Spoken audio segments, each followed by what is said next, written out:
coup, c'est le président Félix Houphouët-Boigny et la France qui ont manipulé le capitaine Blaise Compaoré pour assassiner Thomas Sankara et mettre fin à cette aventure.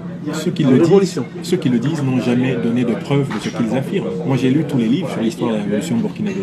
Je n'ai aucun document, je n'ai aucun témoignage du président Houphouët-Boigny donnant l'ordre d'exécuter Thomas Sankara, qui ne représentait rien pour lui et qui ne pouvait rien lui faire. Le fond de l'affaire, c'est que Thomas Sankara est mort au cœur d'une lutte fratricide entre les deux ailes de la révolution burkinabé.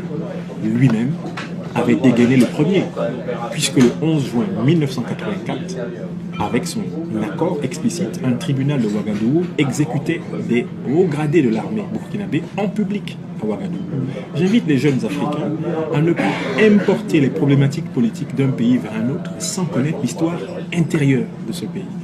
Blaise Compaoré n'est pas l'homme que l'on croit. Sans doute il n'a pas le verbe, l'éloquence, la brillance du tribun que fut le capitaine président Thomas Sankara. Mais il a pour lui, à mon avis, ce qu'on peut appeler l'archive, le témoignage de l'histoire.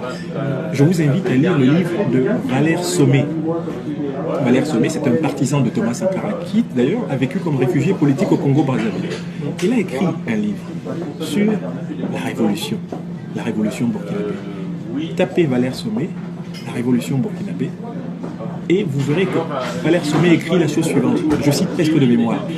C'est à partir du 11 juin 1984 que le sang commença à couler dans la révolution burkinabé.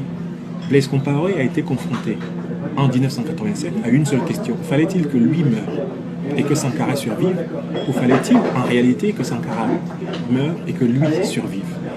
On ne peut imposer à personne, confronté à la question de survie, on ne peut imposer à personne de préférer la vie d'un autre à la sienne. Voilà ce que l'expérience m'a appris. Et depuis lors, j'ai appris à ne pas juger des révolutions que je ne connais pas. Merci beaucoup, professeur.